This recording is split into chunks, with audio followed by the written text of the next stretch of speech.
Shady Ladies have been in hibernation for too long. Well, we're emerging like beautiful butterflies, even though it is the winter, so maybe we'll have to go back into hibernation once this episode is over, but only for a short time. For a short time, because we're here to talk all things RuPaul's Drag Race All-Stars Season 3. I am Gambit Magazine co-contributor, conspirator in shady bitchiness, Samir Roy, and joined as always by my fabulous partner.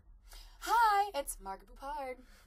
So, already we got a special episode introducing us to the 9 queens returning for the 3rd season of All-Stars. Thanks to our instant gratification culture, this new season of Drag Race is coming within a year of the one that just ended.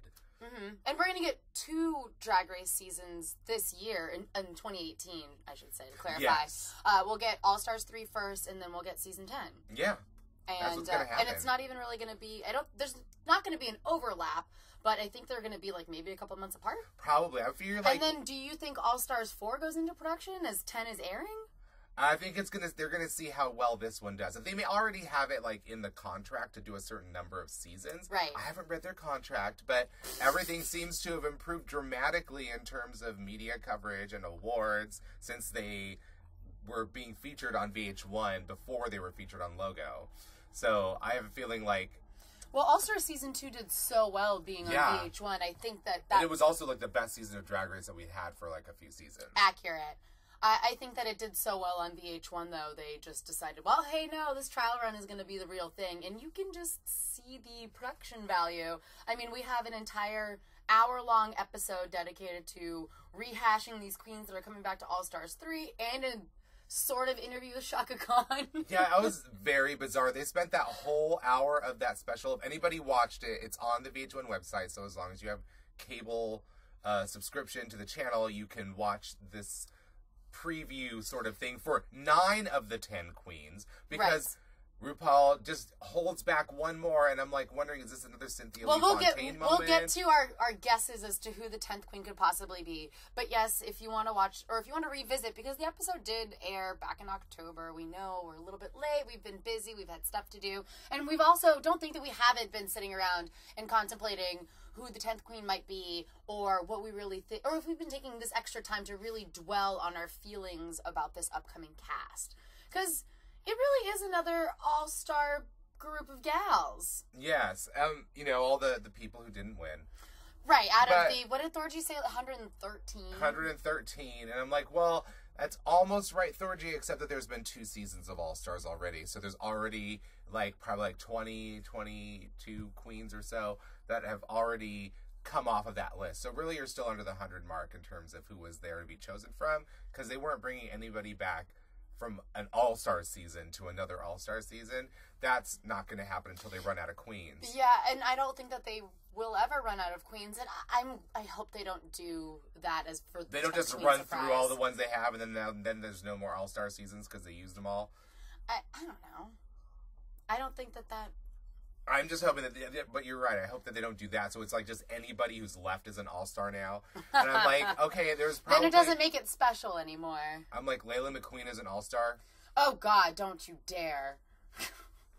I mean, nothing, I don't have anything against her, but it's like, Me she neither, was gone in but like the 2nd episode. I'm not trying to jump the gun here, but I also think it's a little too soon to be bringing back Aja as an all-star. And I feel the same way about Layla McQueen. There's nothing wrong with her drag. I don't dislike it. I don't love it, but it's fine. But it's like, she wouldn't be like a natural choice for all-star. Aja, I mean, the choice in terms of the personality and everything like that works in a sense because of the epic rant during the Valentina that got remixed into a club song. Yeah, that they played. Wait, now we're going into Aja. Wait, we wanted to quickly talk about, since we were praising VH1 for really elevating Drag Race. Production values. VH1 has, not like more just like giving it the money that it deserves and the exposure that it deserves, and sort of puts the money behind marketing it to get Emmys, just so nobody out there don't get it twisted.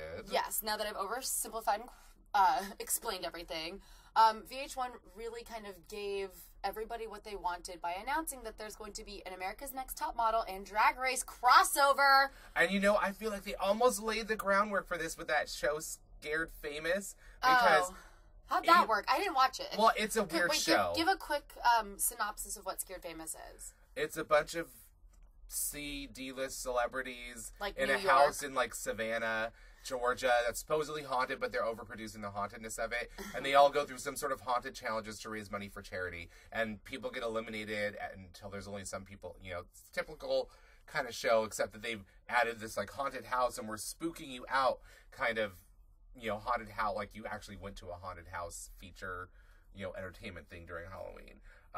But they mixed in one of the future guest judges on Top Model, like season 3 winner Eva the Diva. Oh, right, and she's going to be on Atlanta Housewives this season, too. She was in this Scared Famous show with Alaska, the winner of All Stars season 2. Oh, I see where you're going with this. So it's like, and this was a special VH1 creation, and Alaska was just a completely like out of the blue choice for the show because most of them, but they had another Top Model guy on there as well. Yeah, it had the blue-eyed dude. Oh, I forget what his name. He was still so beautiful. He's still What's his so name? beautiful. Dawn, right? His name makes no sense with the way that he looks. But he is still so gorgeous. But nonetheless, it was like, oh, when that was announced, I'm like, were they testing us with this show for anyone lucky enough to watch it? It was just an interesting coincidence. Wait, did you just say lucky enough to watch it? Yes, if you're lucky enough to have woken up hungover and had it on the television. And the remote was just too far away for you to reach for it? Exactly. I mean, I did set it to record because I knew at some point I would watch it, but every now and then you just leave the DVR playing on and it just keeps going through everything on it, and then wake up the next day, I'm like, oh, I recorded that. Huh. Oh, interesting. Alaska's still funny. That's good.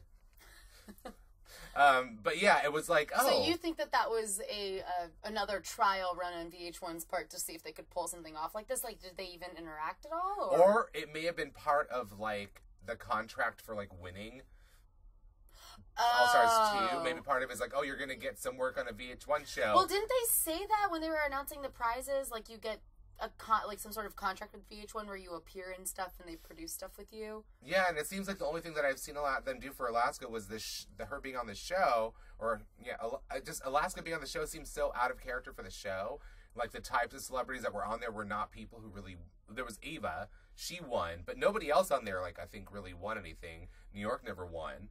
You know, like... No, she lost like 3-4 times in a row. Rejected by Flavor Flav twice, I can confirm. Yeah, and then that doesn't even include the time she lost on the other shows that she went on. Because there was other, like, you know, I Love Money. And, oh, my God. Oh, God. Okay, yeah. You know, that kind of stuff. So we can go down that rabbit hole for days, so let's... Seriously, years. Let's swerve around it real quick. But nonetheless, I felt like... Is there, like, some... It was just interesting that, like, one of the judges for the upcoming season of Top Model, it's the first time that I can remember a previous winner being an actual judge on the panel, but maybe it's like they're just selling it a little more than what it is. I mean, I think they're trying to really play into your nostalgia for ANTM because they also announced that Nigel Barker, world-renowned photographer, will be back on the show. But to keep this on the Drag Race track, because we do have another Top Model podcast. We'll get to. It's called We Are Rooting For You, and we'll do a preview cast for that if you want to seek that out and listen to that. But the Drag Race ANTM crossover will feature Valentina, Katya, and Manila? Manila Luzon. Okay, which are very interesting choices, I think. Definitely Katya makes sense to me because they've had a Hello Kitty challenge on Top Model and obviously on Drag Race, so I hope the photo shoot has something to do with Hello Kitty. But I read a quote from Tyra that said something in the effect of, like, Valentina is such a good model that she outshined the contestants. Yeah, so it made us realize that in that crossover... And there were no comments about Manila, as far as I can tell. No, there weren't. But yeah, that led us to believe that, like, they sort of broke the queens up into, or not the queens, but they broke the models up in Top Model into teams.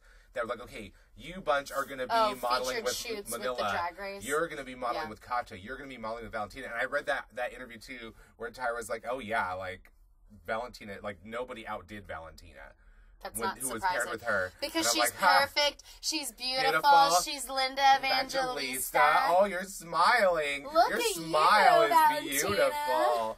I could listen to that track that was a remix of it over and over. Good. So, well, let's get into it. That's a perfect segue. Yeah, to start talking about the queens. Because, Aja we agree. I think it's too soon for you to already be brought back for All Stars, even though she's a definite personality. I qualifies in the sense, I think, that, like, you would be a good person to bring back for the show because of those moments. And also in the reunion episode for their season. Oh my God. I mean, she changed a category of Drag Race just by chanting fan favorite, which was so funny to me.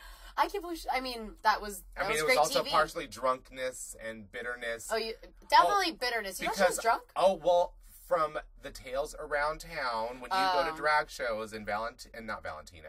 Valentina, I heard, was just actually not very, very personable or nice to staff at some of the clubs. That was just what one person at one bar told me, who worked at a bar.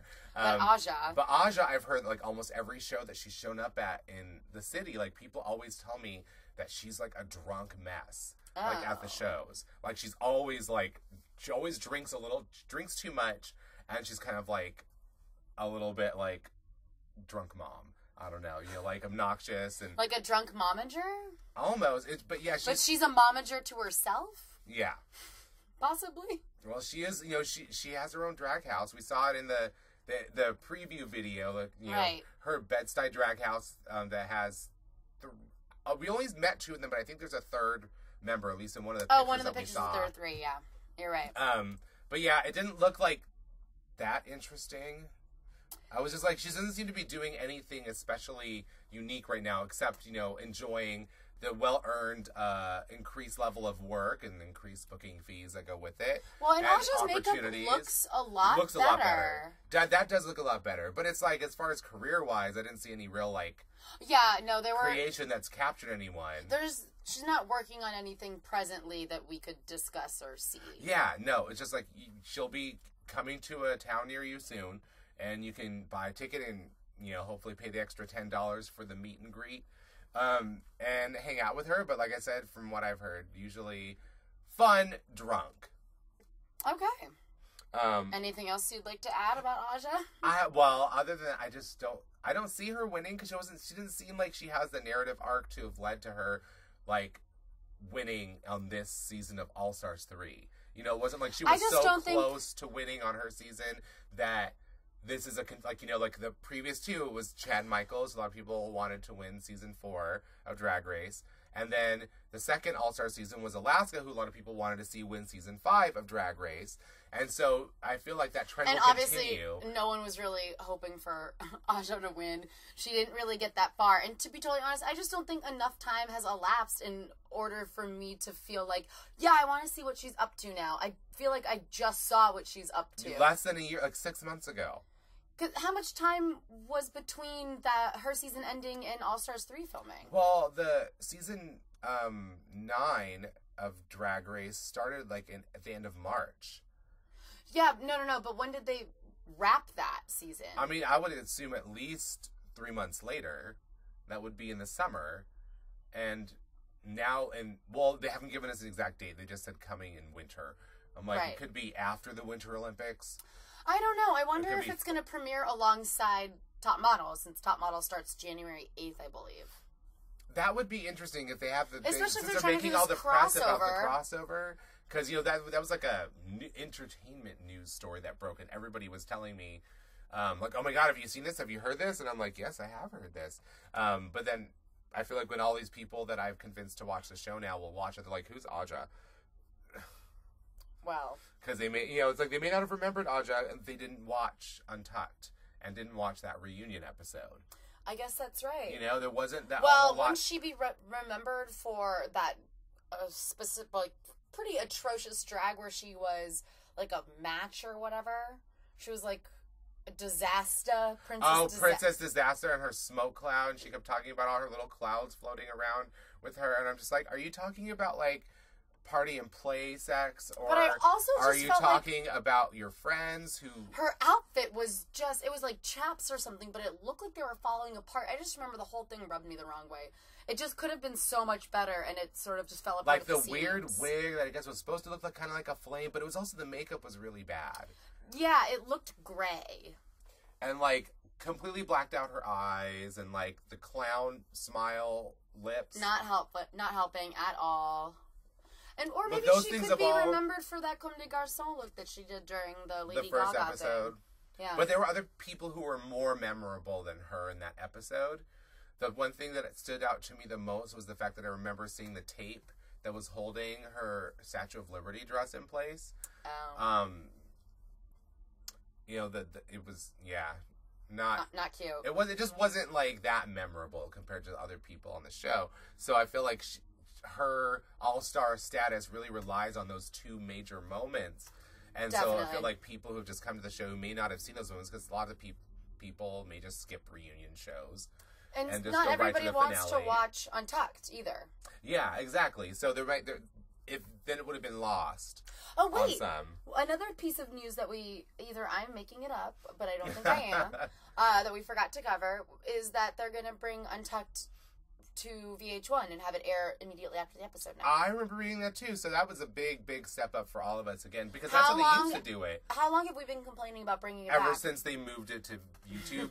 I mean, I understand the expedience and the cost productive measures of having it on YouTube, but it just seemed like it made more sense to have it on right after the episode, like when it started. Nobody wants to watch it the next day, except Or, like, us, have to, because like, we have to talk about it. But I mean, maybe we're just being like overly picky, because I guess it's not that difficult for people to switch from TV to YouTube on their televisions. It's possible, or on their computers if they're on their computer. Like, that's a simple thing for them. It's like, okay, well, this is done. Now we'll go watch All Stars. But I just think it would be better if it was on like that, so that I could just extend my recording of Drag Race an extra half hour. Well, don't you think and it's then just going to watch it all in one swell? Don't you think it's going to be swoop. two separate things? It's not going to be like an extension. It's just going to be like Untucked airs immediately after. No, it will, but I will extend my DVR's recording of Drag Race out an extra half hour, so it will then incorporate the Untucked, so when I watch it, it's all one show. It's all one thing, and I don't have to, like, stop and switch and do, because I might be coming home from a party and not want to fiddle with too many buttons when I decide to watch it. Or not be able to. So, as simple as possible. I appreciate it, VH1. I'm just glad it's back on the channel proper. That's how it always should have been. So, Ugh. maybe, I don't know if this is really them listening to the fans or not. I would think so. But I can't imagine why else they would have changed how they did it unless people were not happy with it. Complaining. And it's something that, okay, well, you're doing well enough, we can justify this tiny bit of money in the grand scheme of what Viacom charges. It only took 3 Emmys to get here, but we'll take it. Anyway, are we done with Aja? Let's move on. So. So we're going alphabetically on this list because that's how they are in Wikipedia, and it's easy to keep track this way. Bendela Creme. Okay. Bendela Creme. You liked De La his season. I really did, and I've seen De La perform live, and I mean, even though I didn't completely agree with the critiques that De La was given on the show, I mean, there was a little bit of truth. There still was a little bit of truth to it, because when you see De La perform live, so creative, so different. I mean, granted, you can't do all those things that you would do in a live show on Drag Race, but super funny, like great sense of, very clever, very smart, but like very wide appeal sense of humor. So it's like, even though it's very clever and very smart, it's not something that you have to think through to find funny. It just instantly is funny, and then when you think about it more, it's even more clever. And every show was always something interesting and fun and unique, so it was like, okay, I feel like people thought that Dilla could have been back on the previous All-Stars. Like, she seemed like a perfect choice, because she was someone that everybody was kind of rooting for, even though you can see the difference between live performance and how an unfettered, Bendela Creme personality is in performance, compared to being restricted by certain regulations in the format of a television show. I still felt like a lot of people wanted to see more of Bendela Creme, and everybody, I think, was pretty pissed off that she was eliminated twice. I mean, granted, I guess other people liked who stayed, but actually, who liked Darian Lake? I thought you did. No, I did not like Darian Lake. Oh, my God. I thought Darian Lake was a good comic, but the personality on the show was a real problem. Oh, yeah. Afterwards, when some things worked out, they were better. But Dilla, I thought, was always a natural to be brought back for All Stars after we've, discover there was going to be more of them. So I feel like there's also a good arc for her to go far. Pretty far. Not win, but get pretty far. Because I don't mind Dela. I don't think that she's going to win either. No, I don't think going to win, but I do think will go... Has the potential, at least. It's hard to say because what if the same thing happens again when she gets under the Drag Race lens? Like... I would think that since Dela's been away from the Drag Race world for longer than, say, someone like Aja, I hate to keep bringing this up, but then maybe she's learned something about staying out of your head. The way that Katya sort of did when she came back. And it's part determination to win, and the other part is just having more experience and going through it already. Unless you have, like, an Adore level sort of freak out because you forgot how much you hate it. Yeah. You should be able to, like, sidestep some of the holes that you fell in the first time, or at least that's the hope. That's the hope for me, too. And I feel like if that's a change that we see represented in the show, then gonna make it pretty far. Because she also has that kind of arc from her season leading into this, where it's like, okay, you were kept in the show. Like, basically, RuPaul eliminated nobody because he didn't want to eliminate Ben de la Creme. And then stayed around for, I think, 2-3 more episodes before. So you're saying Dela's biggest asset is that she's a RuPaul favorite? She was, but also that she sort of had a good... like, almost there, but not quite arc that could be completed so it makes it in feel... an All-Stars. Got it. So, like, the way the other ones did. But I think it would have to be somebody who was closer to the win than Dela for this show to complete it, and that's who's going to win this season. What number queen was Dela when she got eliminated? Was she 5th? 5th, I think. Okay. Yeah, because Darian Lake was in the top 4. I still can't believe... Whatever. We're not going to relitigate that. We're not. No. But yeah, so I don't know. I'm sort of like, whatever, on Dela, I just don't see her winning is all. No, don't see her winning, but maybe she'll surprise us. I guess it also depends on what the challenges are. Dela was always good with the acting challenges. There's going to be at least one acting challenge. There was what was on the last one? They had like 3. They had the... I was going to say Joan Rivers, Jesus Christ. I was going to say they had the movies. Joan Crawford. Whatever happened to Baby Jane. Baby JJ. Yes. But they had a whole bunch of those, though. They did, like, sort of, like, tropey bad movies. Not bad movies, but you know what I mean. They did that. They did a commercial, and I think they did something else, and I feel like there was a lot of acting challenges from that season. And singing and dancing challenges. And I feel like those are all things that Dela feels comfortable doing. So, would probably do well because, I don't know, I get a good sense, a slightly good vibe there. She didn't sound so like I'm desperate for you to understand that I'm doing well. Yes, unlike some other queens. When we get to the M's, we'll get there. Oh, shady bitch. But what other thoughts do you have of Ben de la Creme? I mean, I am looking forward to what Ben will bring this season. I think it'll be elevated. I mean, I think most of them will bring an elevated drag because it's been enough time, a good amount of time, and they've done enough, like, drag race sponsored tours, so I feel like you really kind of learn the ins and outs that way as well. Because the last season was very high quality competition. Like, there was the people who were like bad were gone right away. I think she will bring it so there's a lot high harder than she did when she was on her season. So I'm hoping to see that. And to be honest, I'm actually way more interested in her play about haunted houses. So. I know that little bit of footage that we saw. I was like, I need you the ghost to tip a little bit more. I'm like, oh, I see what he's talking about, even though I didn't see how they were doing it before. But it looks good the way he's telling you to do it now. But no, that looked fun. Was like the house of the Curse of the Gaylord Manor or something like that. Like horror movie parody, like comedy. I'm like, that looked like it was fun. Let's go to Seattle next Halloween if he's doing it again. Because it looked like a nice like at least the exterior of the theater looked like even the interior looked nice. I was like, it seems like they get good money to put these shows on, or at least for this theater. 100-seat theater, I think.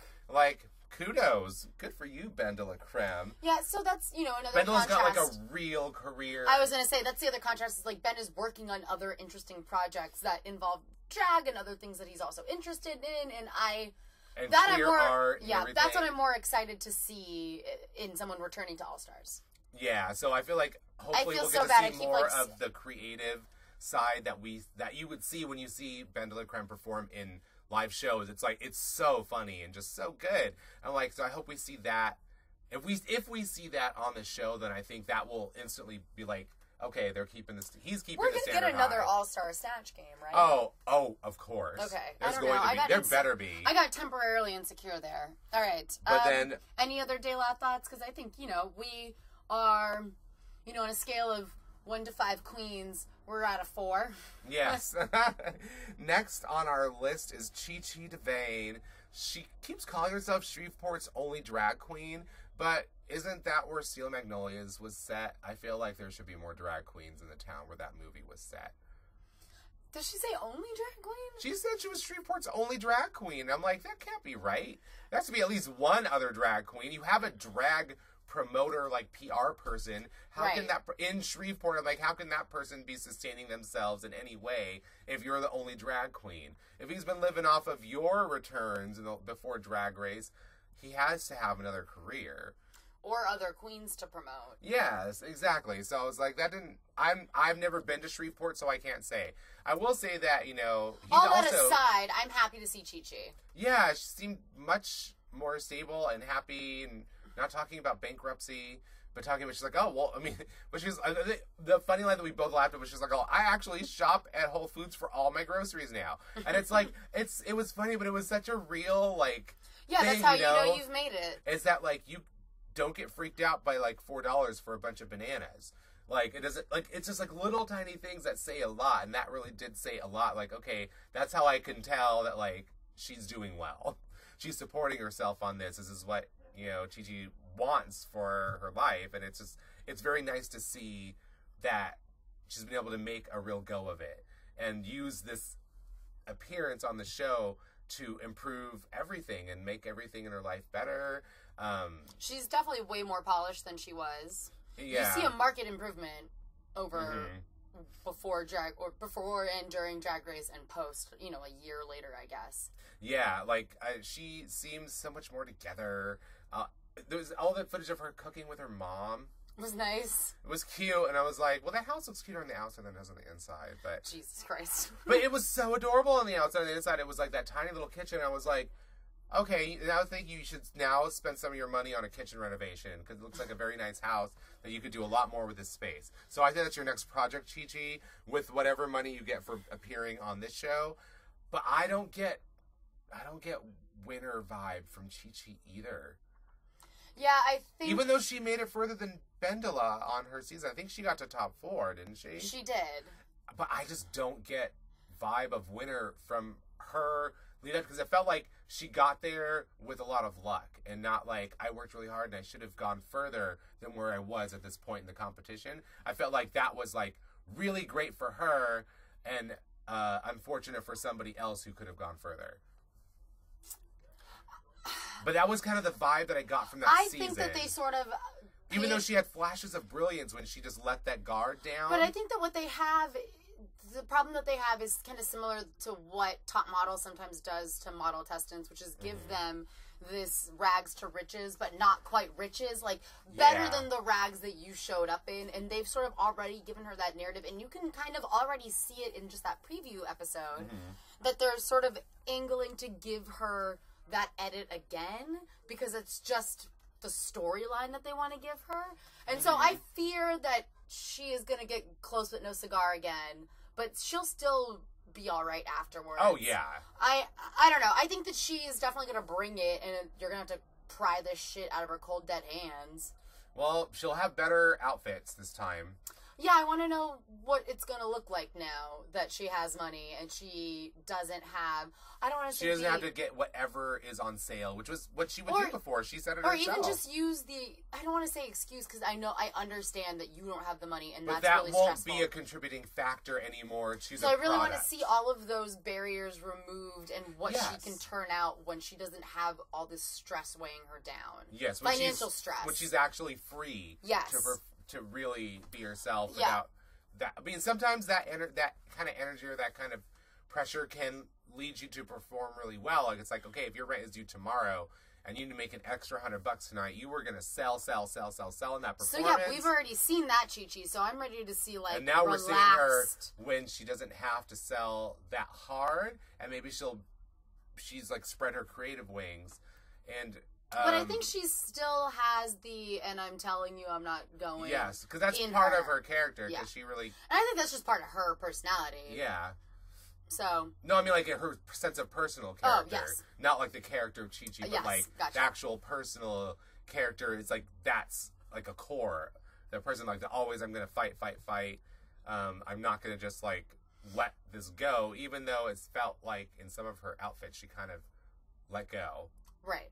And like not let go in the sense of was free, but like she just didn't like fight. It was panic. Yeah. It's sheer, like when she came out in that bodysuit with no corset and a belt, I was like, that looks like, oh fuck.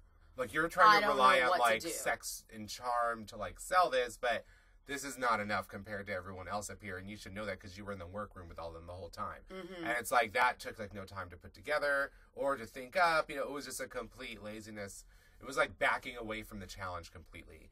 And then when in the lip sync, then you have to sell it. Then it's like, okay, that's where that now is my moment. If I don't do it now, I'll never do it. And it forced something amazing out of her. Now I feel like you won't have to force it out of her. Mm-hmm. I feel like she'll have, like you said, she'll have a more stable foundation to build from, and she can build something even better. Hopefully this time. We'll see what she comes up with, because I thought she was really good in Snatch Game in her season. She's very creative, and I think that she'll still keep that, but now she's creative with a little bit more money, so. So, I think she'll go a little further, but not when I'm with you. Yeah, 4 out of 5, close 4 out of 5. Really. So, we go from the C to the K with Kennedy Davenport. LaGuardia, Newark, Kennedy. So I may not be the best looking cookie in the jar, but I still taste good. I like Kennedy so much. The fake housewives of RuPaul's Drag Race. I love that challenge. I hope they do something like that again. Maybe they could do Vanderpump Rules. That'd be funny. I personally, I know you would love that. That would speak to my personal interests. I know it would. I know. But I really like Kennedy a lot. I thought that she would be I was actually surprised that she wasn't on the last season of All Stars, but I know that they picked a lot from her season 2, so it made sense that she wasn't there, but it would have been nice to see her. So I'm glad that she's in All Stars 3. And she kind of has a good arc also leading into this All Stars season, because she was somebody, I mean, I thought that there was other things, there was queens who should have stayed longer, other queens who should have gone home in her season, but for the most part, she was not viewed as someone who didn't deserve to get to the 4th place finish, basically. She thought she should have gone further. Some people thought she could have gone further. Well, she straight up said it should have been her over Pearl, which... Yes, which I appreciated the brazenness of... It's hard. You could make an argument, though, for it. But there were so many moments where I felt like Pearl should have gone home before then already. Oh, my God. You know, so it was like both of her actually all of her lip syncs, I'm sorry, I just not... Blase da, bitch. Like, I was not down with... She did the same exact thing every lip sync. It was like, okay, I've seen that move. Now I've seen it like the entire lip sync. Like, twice, 3 times. How many times are we going to watch this? But nonetheless, I was like, that's possibly why, you know, you can feel that way with Kennedy. It's hard to remember what Pearl did well that season closer to that specific, around that exact time, because the parts that she was so memorable of was like her like trying to like speak English, snap back to Ru, and her, I don't know, I'm trying to think, there was something. Just her Valley of the Dolls sort of like, like great. I can't even be that monotone and like Valiumed out. Right? I mean, there generally was something about her, but I Pearl felt she should have gone charming in her Pearl way, but she shouldn't have been top 3. So in that sense, Kennedy was right that she should have been there instead of Pearl in the top 3. If Pearl had not been there, but who would have been there instead of Pearl, and would that person have been better than Kennedy or not? Because there was other people that season that we were like, why are you gone? Why did you go home? We all like you better than these people. We think you're better than these people, even though for some reason we're hearing the feedback that you're not as good as some of these people in the competition. Even if they are not at like their 100%, I still felt like people like Katya was inherently more entertaining all around than Kennedy was.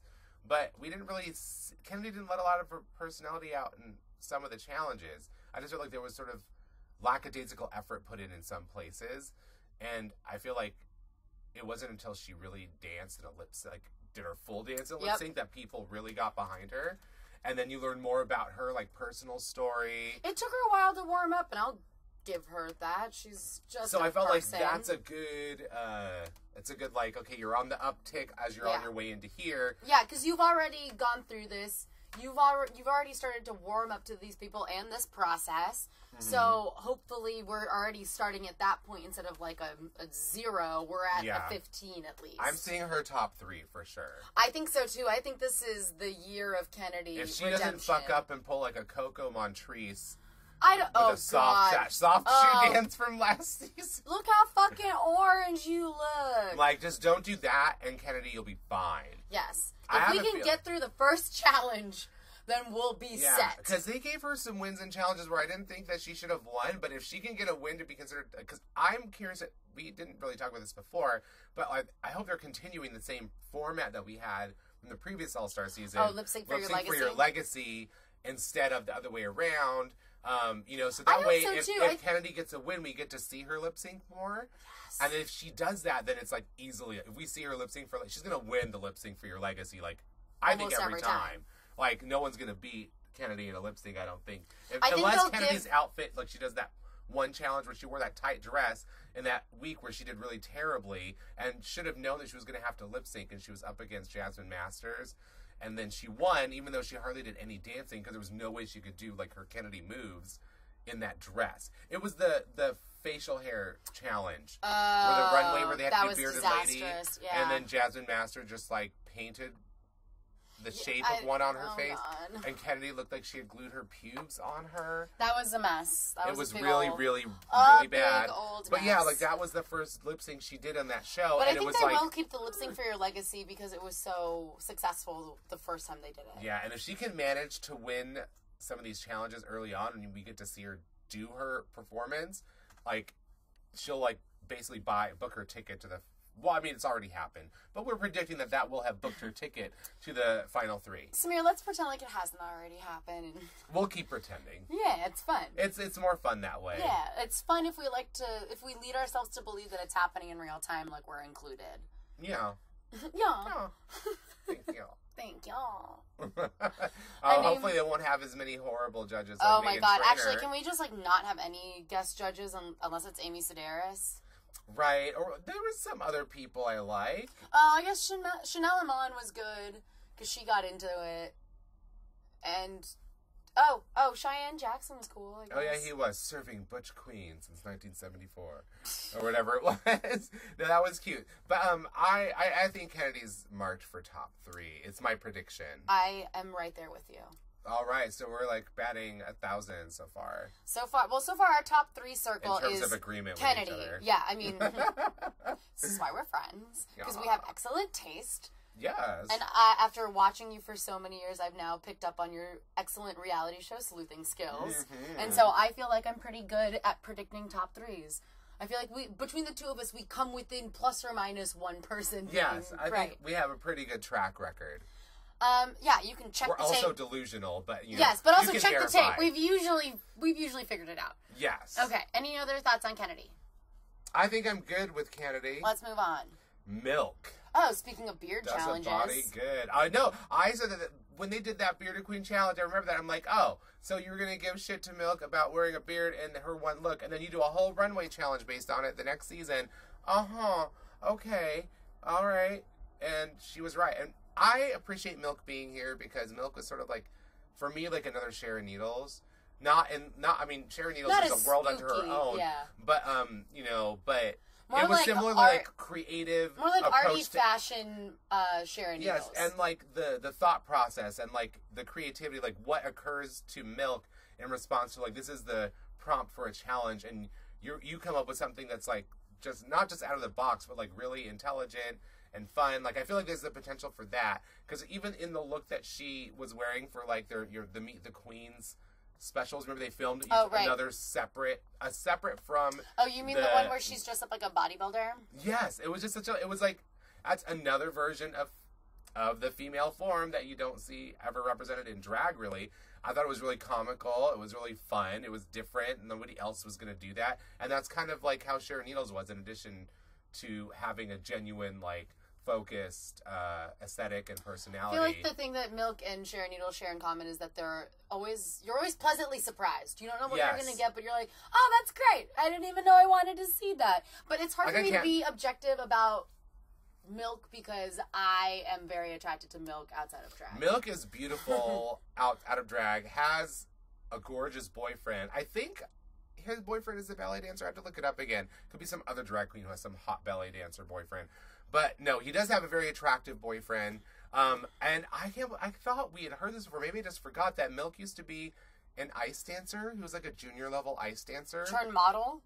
Like as a child, he actually skated because Milk has that his own like little web series that World of Wonder produces. You know, they produce all the drag queen web series and shows and half of things on Logo. And it's called Milk's Legendary Looks. Like legendary, D-A-I-R-Y, dairy. And is it looks L-E-W-K? No, I think it's just spelled normal. Oh, okay. But it's spelled like the actual word. But he did an episode with Adam Rippon and Ashley Wagner, like two of the top like U.S. figure skaters. Like Adam Rippon is like a men's skater. He's in the men's field, a singles skater, and Ashley's a singles ladies skater. And did a special with them, and you see Milk like doing like double jumps, like doing crossovers and building speed to go into jumps like a real skate. I was like, well, they showed that clip during the show of Milk skating in drag. Yes, and that was from the production of that episode, because that was the outfit, and he did like a parody of like Tanya Harding, like, look at my lace, it's broken. Oh Jesus! Even though I watched I watched a performance of Tanya Harding's from 1991 where she landed a triple axel in a competition, and she looked down and she was like, after the skate, she's like, oh, my lace broke. Like, or the coach noticed, and she's like, oh yeah, it broke after the triple flip or something, or something. Like but she skated like a flawless program with a broken lace. So it was like, stories, Tanya. Well, we don't need to nonetheless, get into that. But that's when we get to the I, Tanya review, when it finally comes out in our area. Oh my God, what a nightmare. Okay, I don't want to get on that. But Milk could legitimately skate, and like actually he fell, but like almost did like a double axel. I was like, whoa, like a double axel is not something you just build up to in a day or two. Well, it's too bad that they won't have an ice dancing challenge. Who knows? Maybe there will be. Oh. Maybe it's there. Maybe that's what we're seeing this now, and someone gave Milk the scoop. You better brush up on your skating skills and talk to some fabulous figure skaters from the U.S. But no, it was a very cute little segment. But also you see that like Milk is also like even more. We're seeing more of, I think, who Milk really is in all these clips that they were showing us. Like things that like we didn't really see in that season. We saw some creative, interesting things, but this is like we're getting much more of her real personality now than we did then. So it's like a good sign that she will carry this into the show, and we'll get like totally weird, off the wall, very interesting interpretations of each challenge. I'm just hoping that she can perfect it enough so that the judges will go along with it. Right. Like, really have a clear, good story to pitch the judges so that they get on board with or whatever make it wacky shit. Yeah, so well executed that like it comes across that instantly. They have no way to critique you because it's so good. Perfect.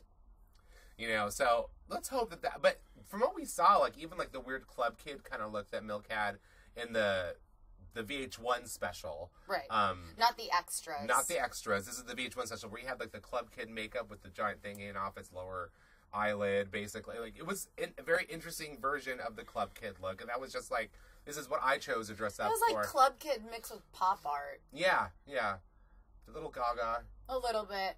With some of like the weird like wonky eye stuff. Mm-hmm. Anyway, I don't know how far. But I don't feel like she's gonna make. I feel like 5th or 6th. I was just about to say 5th, probably. That's where I'm feeling. Not probably gonna say that. I just thought 5th, probably 5th. Maybe I don't really see even getting up to top 4. Yeah, I don't see a top 4 either. Just because I don't know. Not first and not last.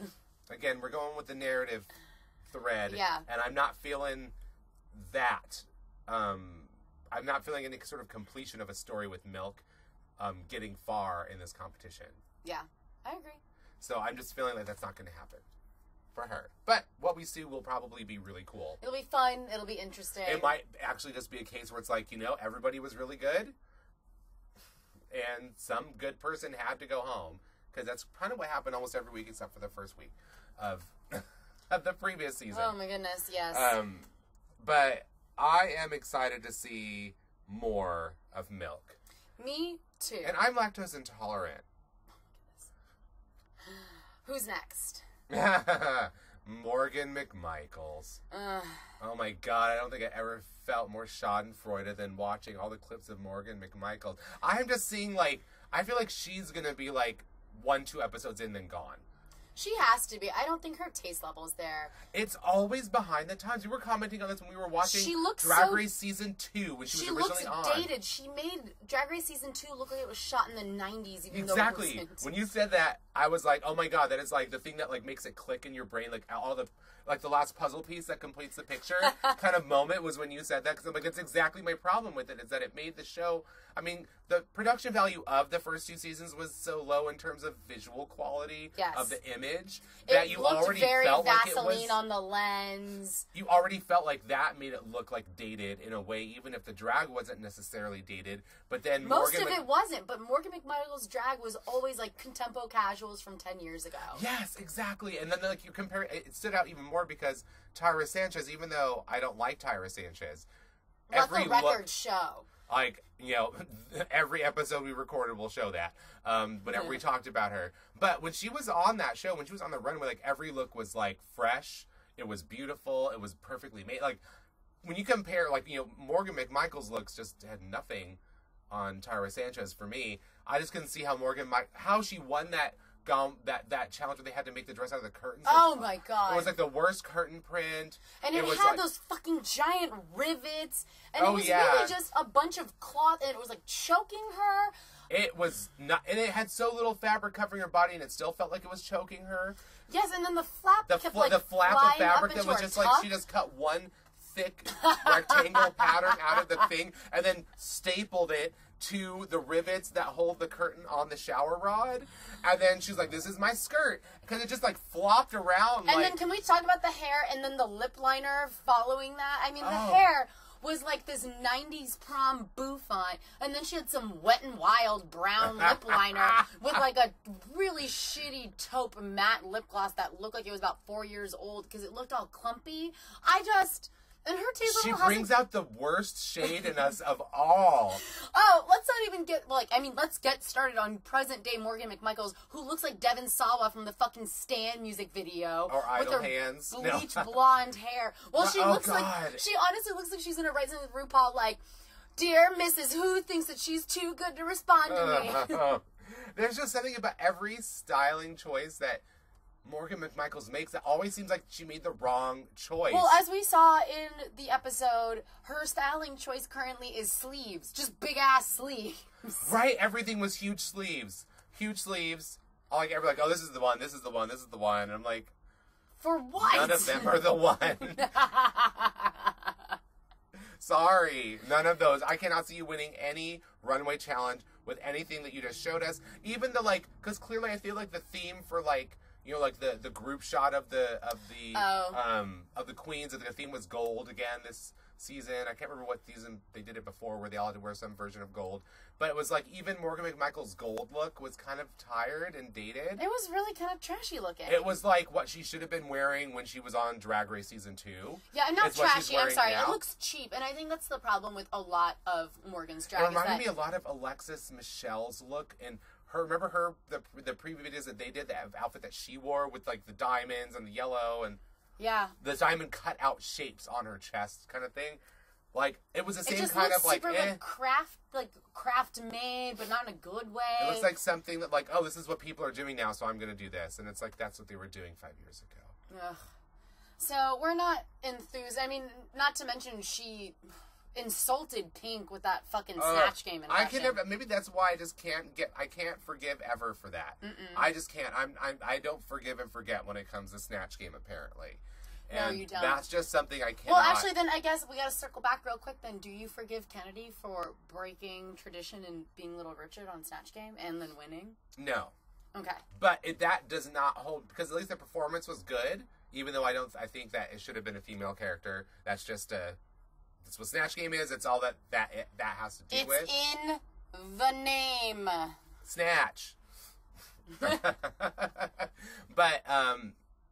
Morgan McMichael's performance was... Okay. No, I haven't forgiven or forgotten. Nor. But I feel that her qualities as a queen can compensate for that one unforgivable thing. I feel like Morgan McMichaels hasn't done enough as to make me forget that, or maybe make me look past that. Yeah, and I definitely think you're right. She's either first or second. I'm just getting that sense. If she doesn't, like, we didn't. And then really... even in her interview, Talking Heads, she looked like Thorgy. She never looks. Yes. She never looks like Morgan McMichael. She always looks like. But something she didn't else. have Thorgy's dreads to justify. Like, no, she hiding. just had a really shit wig, and then again, bad lip liner, ugly brown lipstick. Like, I just don't like get the it. matted, wet and wild. It's just And gross. it was those glasses, and then the hairdo that was very Thorgy, but like not authentic to Morgan in a way. Like, I feel like I don't see a real personality or point of view there. I never have, and I still don't see it now. That's my real main issue, is that, like, I never feel like that there's ever been any, like, firm, unique, interesting focus in Morgan McMichael's drag. It's always just sort of been generic, whatever is... Mall clothes. Like, mall. I don't know how many people, where you're buying those dresses at the mall. What shop at the mall is selling those? Dress Barn. Dress Barn. I was going to say the Spirit Halloween store. Samira, it only is open like once a year. Well, so. that's when she goes shopping. She goes shopping the day after Halloween. Although they showed her off. shopping for wigs. I'm like, you're shopping for wigs. And she's trying to play the game craftily because that's all she's got. The mini challenge that she won in her season was the eating challenge. I mean, you didn't have to have any talent for that. And then when she's like... I mean, it has nothing to do with drag. No. It was just a disgusting thing that RuPaul cannot forget the smell of because it was so awful. Because people threw up the food and everything was awful. Ew. But she's going there shopping for a wig and she's like, oh, we can get any kind of wig you want because they all know they're on camera. So they're like, oh, of course, yes. I would have been like, I don't know any wigs here that are going to look that great with your clothes because I haven't, but she hadn't seen them yet. But she's like, oh, we can get you any color you want. Purple, we can get you green. It's like, oh no, green. Green is a horrible color. I'm like, stop trying to kiss Michelle Visage's ass. Like, that's all that spoke to me was just like, oh, I'm being crafty, just throwing that out there to get Michelle Visage on my side. I'm like, well, she may feel bad when she eliminates you, but it won't change her decision or her inclination to eliminate you when deserved. Anything else about this queen other than she's I feel like we should second? say something nice. But from what I've seen of the I just never was a fan. I'm sorry that I was never a fan. That was nice. Wasn't? Sure. Okay. I'm sorry you're going to get eliminated early. See, we're apologizing. There we go. That's nice. And that's saint-like. For us. Okay, who's up next? Oh, Shangela. Yay! Interesting one, because Shangela is another one who's kind of had a pretty good career since the show. Like, she's done a lot. She gets pretty consistent work. I see her a lot on the Logo show, the Cocktails and Classics show. Mm-hmm. I've seen her on that numerous times in like the 3 seasons or so 3 or 4 seasons that it's been on. It's only kind of a seasonal kind of thing. It's not on like all year round or like September through summer next year. It doesn't do it like that. But I've seen her as a frequent guest on that. She's done a lot of high profile work on some major television shows. Like she mentioned in the video or in the VH1 special that she'd been an alien with her purse in X-Files. Although we didn't actually see her being an alien with the purse. I don't remember that. I remember her talking about it, and she had a really good line. No, it's in the cold open smear. She, like, hits it with her purse. Okay, it was? Okay. Then she didn't exaggerate it too much. Or it didn't get cut out. It didn't get cut out. That's what I was thinking, likely. too. I was like, maybe she did film it, and then they're like, oh, this isn't going to work. We don't have time for it. Go on. We're just going to keep your one good line, the one about you smoking crack, just so we can, But I'm so charmed by Shangela. I'm happy to have her. She's always been that way, though. She's always been, like, a natural entertainer. Yes. Like, she's, like, the kind of person, she's looking for the laugh.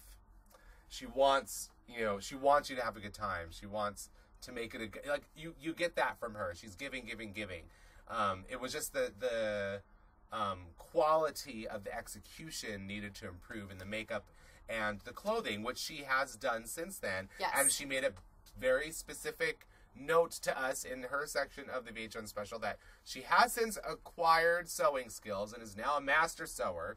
Well, she was taught by, she said, like a lovely lesbian or something. Yes, who would teach her. Who would come to her house to teach her how to sew. I'm like, that is an adorable story. I know. I want to hear more about this, please. I feel like Shangela's got a pretty good handle on a top 3.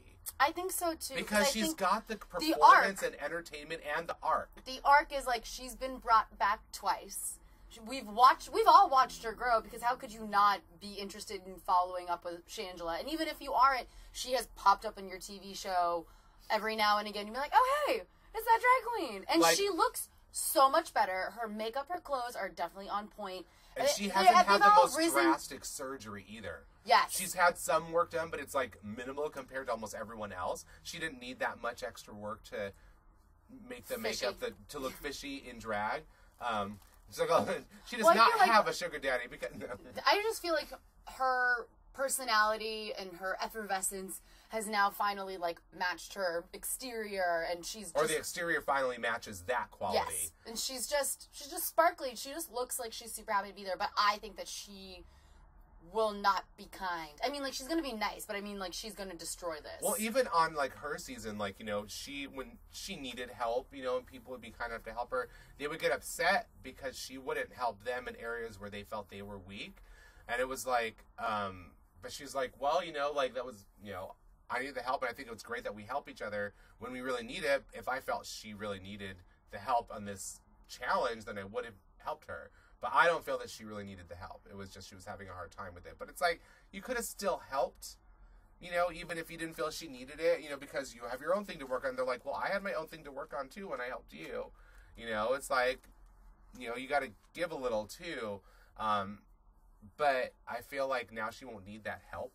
Mm-hmm. So it will just be her, like, I don't have to feel any guilt for trying to take you all down. Yeah, she's not going to be but she didn't even feel somebody, guilt like, then. hot glue a bunch of shit on your dress. She didn't feel guilt then when she really probably should have felt guilty for not helping someone out who would very specifically spend a good amount of time helping her. Learn to put together an outfit on a sewing machine, you know. Now, luckily, but that was then, and, like, when you felt like she should have been that way, she still wasn't. So now it's going to be, I feel like, she's a very, she's very RuPaul in a way. It's very, like, this is my gig, I'm going to get my money, you're going to pay me this to do this, and I'm going to do this much for this. It's like, you get a really strong business sense out of her. Like, I will do the smartest business thing to make myself successful, and whatever selling, I will work that as much as possible to get as far as I can. And so she's going to be very definitely that, like, I'm going to work this as hard as I can to get ahead. And she's going to be very perceptive, like, the whole time, I think, too, like, always thinking, always observing, maybe not, and without the same weirdness that we got with Alexis Michelle when she did that. Well, because Alexis was too obvious. Too obvious, and it clearly colored and too, her like, personality. loud about it, and she valued attention overall. Yeah. You know what I mean? Versus Shangela, I don't think that she knows she's going to get attention one way or another. So she doesn't need it all the time. Versus, like, Alexis came across very thirsty. And Shangela is not thirsty. Because she's successful in her own right. I mean, she is thirsty, but not like that. Not like in a negative. Thirsty in a, like, I'm supporting myself kind of way. It was how that was her spark and her spirit and her gumption that sold her a lot when she was on the show originally. But she's parlayed that into, like, being just very aggressive and self-promoting of herself. So I feel like that's going to set her up well, I feel, on this show, because she's never going to stop selling herself to the judges. Yeah. She doesn't, I don't think she feels like she's beneath or she's above that. It won't make her feel beneath herself to be like, oh, whatever, I'm in a competition. I like to compete. She likes to compete. You know, I feel like she's going to do well in a competition. And she did pretty well with only a year's worth of experience in drag. And I think that was, like, total drag, like doing drag and performing in drag. Not like Valentina, who I believed at the time was like, maybe you've only been performing in clubs for 10 months, but you've been working on this at your house for, like, 10 years. Mm-hmm. I felt like when Shangela came on the scene, it was like she just started. And apparently it was, how can I forget her name? Tongue smack. Alyssa? Alyssa, because I said Alexis so many times, I forgot Alyssa. But Alyssa's, like, Shangela's drag mom. Alyssa's the one who put Shangela in drag for the first time. So I feel like maybe this is like the student surpassing the teacher, because Alyssa was on and did not make it to the final three, even though she definitely should have. I think so. Yes.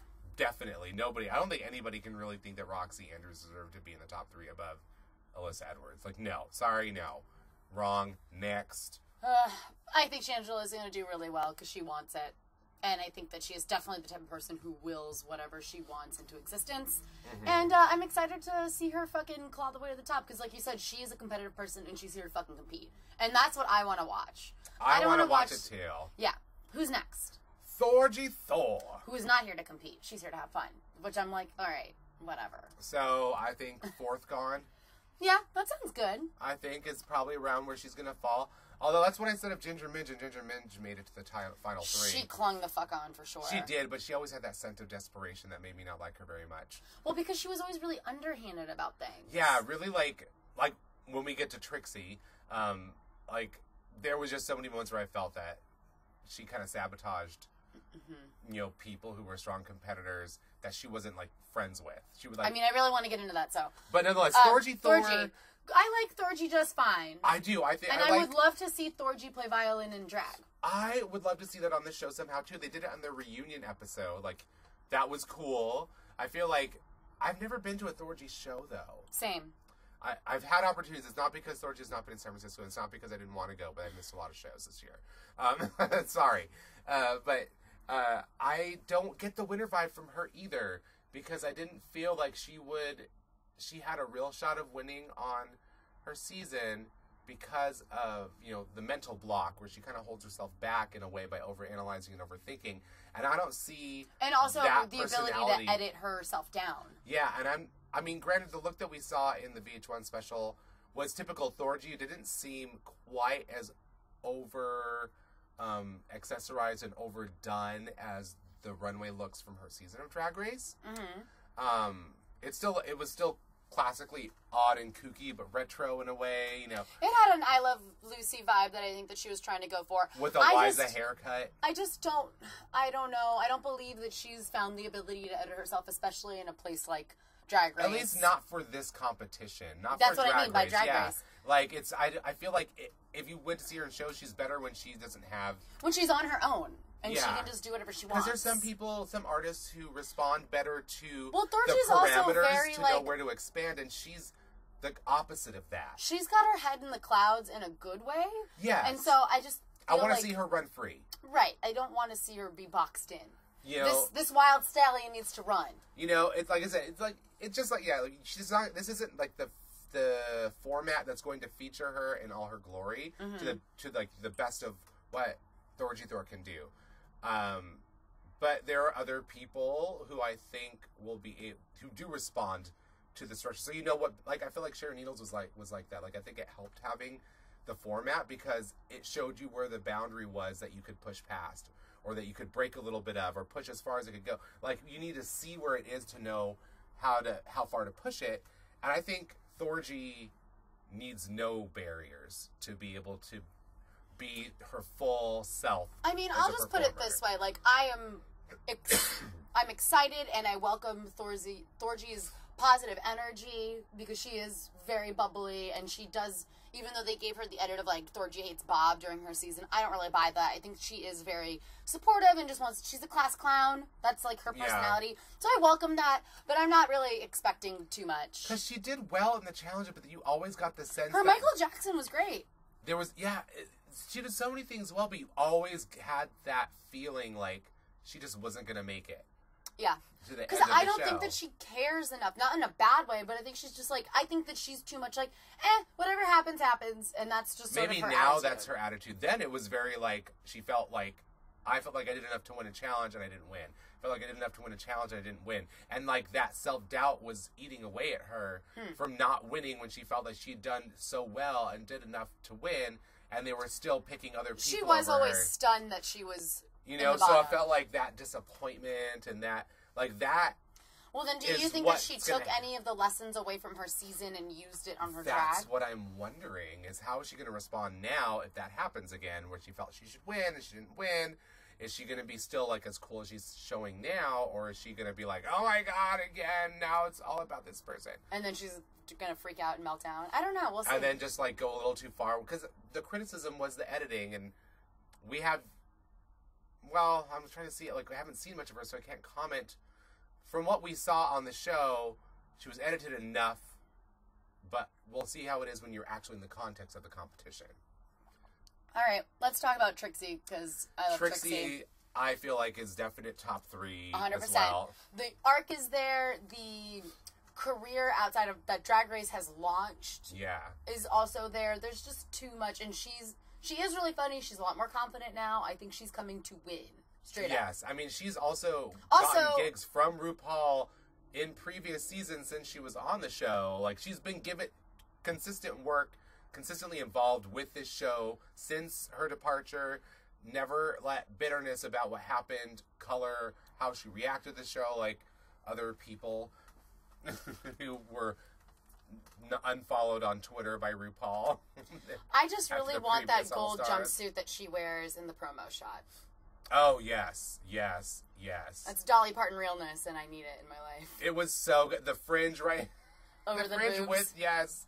Like, your boobs are like shades. There's little curtains over them. She looks great. She was a hit on. She was a hit on her season, and like you said, RuPaul doesn't just give you gigs for nothing.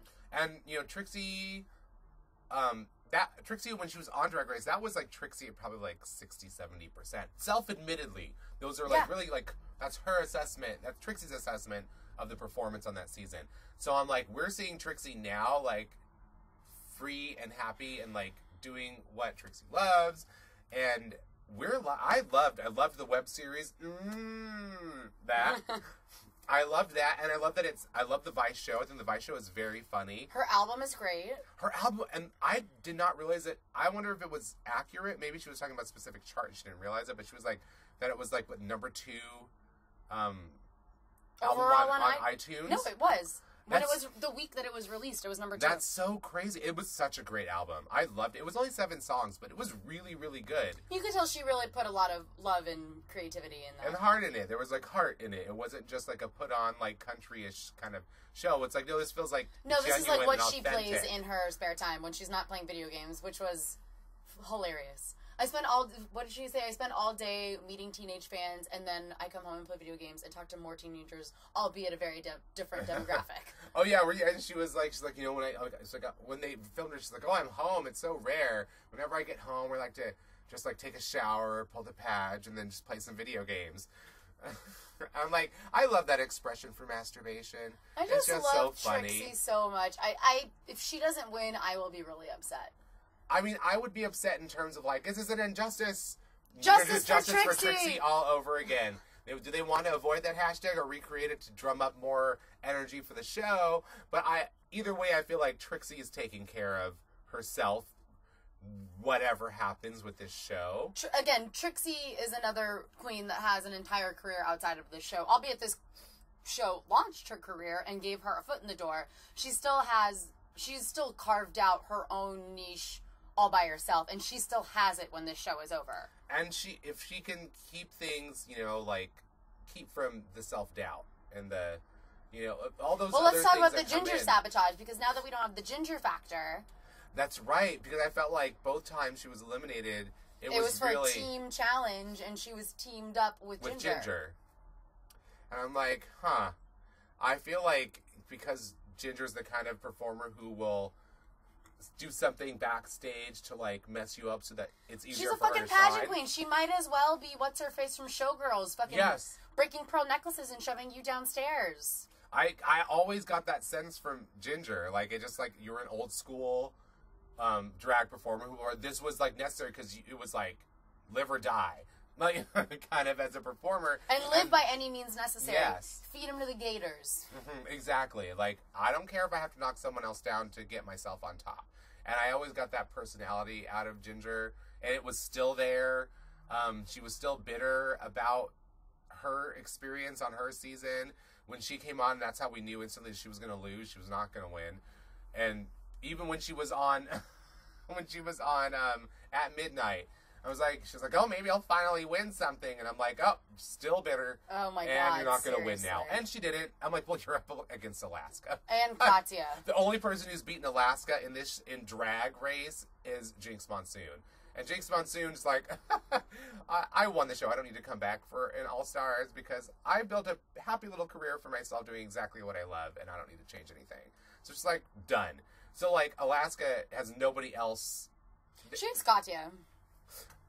Actually, she did beat Katya in that at midnight as well. But Katya laughed so much at everyone else's jokes she forgot to answer the questions sometimes. So, I know. Though she shot herself in the foot there. But Trixie and also Katya's, a common theme. Yes. But when you saw Katya, like, really come out of that shell of, like, dealing with the post-addiction and also her own self-doubt and everything, we saw her on All-Stars 2, and it was like, boom. Like, she made it, like, all the way. Like, could have won. Should have. I still feel like it was more questionable as to who should have won. Ooh, they should have done the Mean Girls ending, and they break the crown in half and give half to Alaska and half to Katya. Yes. There we go. I fixed it for you, Rio. Trixie and Katya together in a show outside of Drag Race. Now Trixie is doing what Katya did last All-Stars, on this show. So it's like, that alone, I feel like that symmetry automatically for me feeds into, like, Trixie top 3. But also just how great Trixie has been since Drag Race, and consistent and hilarious all the way through. Like, it leads me to believe that she'll be able to transition all that into the show much easier than the first time she was on it. And again, she didn't have that desperation vibe about her, like, oh, this is my chance to redeem myself. I know this time I'm gonna get it right. And it was more like, this time I'm just not in the same emotional place that I was last time. Well, to quote Trixie, quoting Roxy Andrews, I know you love me, baby. That's why you brought me here. Yeah. All right. So obviously you know now how we feel about the queens coming in. Let's talk turkey about the 10th queen really quick. See, that's the thing that could throw a wrench into everything. Who is that 10th queen? Okay, well, if you had to pick one queen, who would you guess? Just pick one. Quick, without looking at your phone. Just, like, think about it. Off the top of your head. Oh, there's so many in there. Just pick one. I had one earlier, and now it's gone. Okay, I'll go. I think it might be Willem. That would be huge news. Willem and RuPaul are not friends. Well, this was filmed a while ago, and I know that their bust-up is recent. Nah, I think this was filmed after their bust-up. Really? Because I remember listening to when Willem's book came out. Stuff. Oh, shit. Never mind. So I would love that so much, and if that was the case, I would say Willem's going to win. I would also say that, But I don't think it's going to be Willem, which is really sad. Well, that's my one guess. But that would be that would be such a good reveal for the 10th one. Like, why that waste all the energy on hiding who the 10th person is? I wonder if it's, see, the thing is... Do you think it's Latrice? Latrice has already been in an All-Star. She was in the first All-Stars. Oh, shit, I always forget that. We always forget that because she didn't win. I know. Wow. Okay. So it happens when you don't win. Who's going to... Because it has to be another almost there person.